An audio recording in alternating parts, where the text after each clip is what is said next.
हिंदू धर्म में मुंडन का एक अपना सामाजिक मान्यता है। जब कोई अपना या फिर अपना रिश्तेदार मरता है तो लोग मुंडन कराते हैं। लेकिन हम आपको आज एक ऐसी तस्वीर से रूबरू कराएंगे जो कि सिस्टम से मर जाने के बाद का है। ये छठी जेपीएससी के अभ्यर्थी हैं जो मोराबादी में गांधी प्रतिमा के ठीक नीचे जो हैं बैठे हुए हैं और मुंडन करवा रहे हैं। इनसे ही जुड़ेंगे और बातचीत करेंगे कि आप ये बताइए कि आज मुंडन कराने के पीछे का क्या मकसद है, क्या हुआ है जो मुंडन करा रहे हैं आप? जाहिर तौर पे आपने जो बात कही कि यह हिंदू संस्कृति में एक मौत के बाद की यह परंपरा है। आप यह सोच सकते हैं कि यह एक व्यवस्थात्मक संवेदना की मौत का विरोध है। छठी जेपीएससी की गलत नियुक्ति जगजाहिर है और बड़े दुखद है, बड़े दुख की बात है कि सरकार इतनी संवेदनहीन हो चुकी है, इतनी गलत रास्तों पे चलने की जिद पर अड़ी है कि इस गलत नियुक्ति को आज अपने अंतिम अंजाम पर पहुंचा रही है। लेकिन छात्र विरोध जारी रखेंगे। ऐसे और भी कार्यक्रम होंगे जिनके जरिए शांतिपूर्ण तरीके से छात्र विरोध दर्ज करेंगे और हर हाल में करेंगे, पूरे राज्य में करेंगे। नहीं, आप लोग जो है इसके पहले भी लगातार आंदोलन कर रहे थे। वो जो बगल में आपके बैठे हुए हैं ये लोग पैदल मार्च भी निकाले, उलीहातू तक गए। यह बात बिल्कुल सही है कि विरोध का सिलसिला छात्रों ने चालू कर दिया है। इससे पहले उलीहातू जो कि खूंटी में है, वहाँ से सिद्धू कान्हू के जन्म स्थल भुगनाडीह के 506 किलोमीटर तक छात्रों ने पदयात्रा निकाला था और इस सोच के साथ निकाला था कि इस सरकार को तो संवेदना आएगी, ये सरकार तो सुधि लेगी। लेकिन सरकार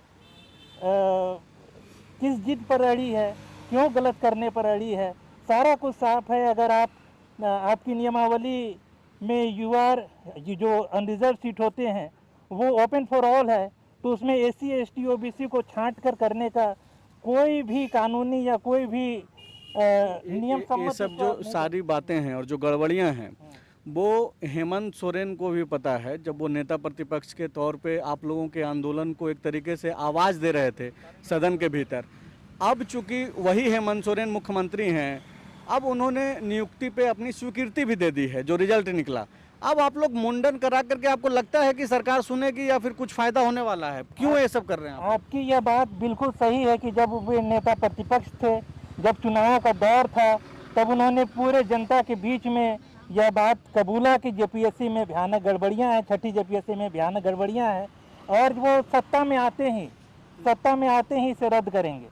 लेकिन आप इसको सोच सकते हैं कि यह कितना गैर जिम्मेदाराना, कितना गैर नैतिक है कि जब चुनावी मौसम था तब तो आप लोगों को वैसे लुभाने वाजे कर देते हैं और जब आप सत्ता में आते हैं, जब आप इस हस्ती में आते हैं कि उस काम को अंजाम दे सके, तब आप छात्रों की पीठ में छुरा घोंप कर उससे मुकर जाते हैं।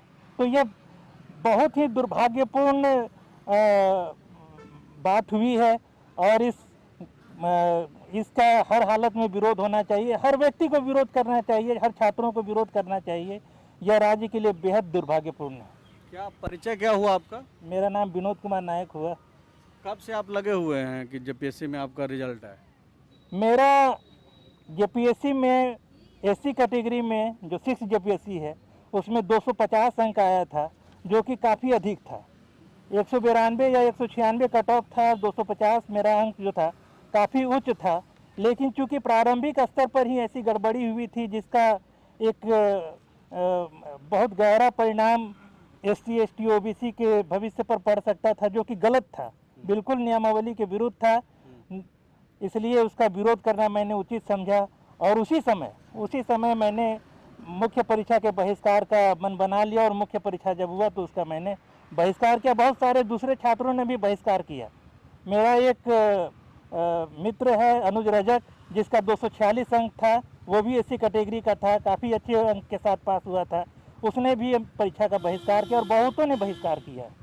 ठीक है। अच्छा, आप बताइए इमाम जी कि आप लोग लगातार यहाँ पे बैठ भी रहे हैं, पदयात्रा भी किए, मंत्री और विधायक जो सरकार में जो लोग हैं वो लोग भी सवाल उठा रहे हैं जेपीएससी पे। कुछ दिन पहले जो कांग्रेस के कार्यकारी अध्यक्ष हैं इरफान अंसारी और विधायक भी हैं जामताड़ा से, उनकी सरकार है, वो खुल करके बोल रहे हैं कि जेपीएससी में जो है गड़बड़ियां हुई है, छठी जेपीएससी में। इसके बावजूद क्या लग रहा है कि इसके आपकी आवाज़ उन मुख्यमंत्री तक या फिर सरकार तक क्यों नहीं पहुंच पा रही है?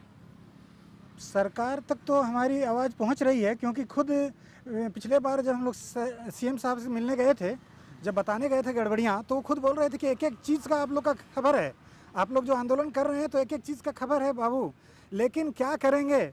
हम चाहते हैं भगवान से कि मेरे घर से किसी का नियुक्ति ना हो।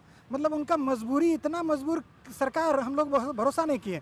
हम लोग उनको जिताने के लिए दुमका बरहेट तक गए थे जब, तब सबको सवाल करते थे लोग, जनता भी बोलता था कि वो इतना कमज़ोर सरकार होगा कि वो निर्णय नहीं ले पाएगा। तब हम लोग भरोसा दिलाते थे कि नहीं, झारखंड का है तो कुछ अच्छा करेंगे, एसटी हैं, ईमानदार होंगे। लेकिन सारा चीज़ उन्होंने एकदम उलट पुलट कर दिया है और हम छात्रों के साथ उन्होंने छुरा भोंकने का काम किया है सर। ये जो मुंडन के जरिए जो सरकार का आप ध्यान आकर्षित कराना चाह रहे हैं, ये सिलसिला कब तक चलेगा? आज तो शुरुआत है, क्या आगे भी इस तरीके का आप लोग प्रोग्राम कर रहे हैं या फिर ऐसा कोई है? आगे प्रोग्राम है कि राज्यव्यापी मुंडन कार्यक्रम का, जो हर जिला में, 24 जिला में ये प्रोग्राम होगा।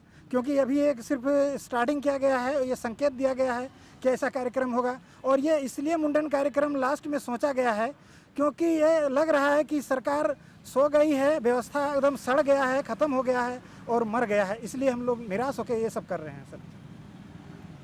तो ये काफ़ी कम संख्या में छात्र लगातार आंदोलन कर रहे हैं। संख्या कम है, उसकी वजह कोरोना वायरस का संकट भी है, लेकिन ये लड़ाई सांकेतिक जरूर है, लेकिन छात्रों का समूह जो है इससे काफ़ी बड़े स्तर पर जुड़ा हुआ है।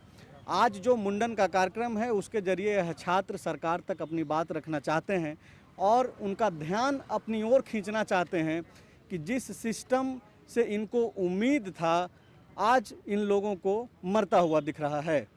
TheFollowUp.in. Like, share, and subscribe.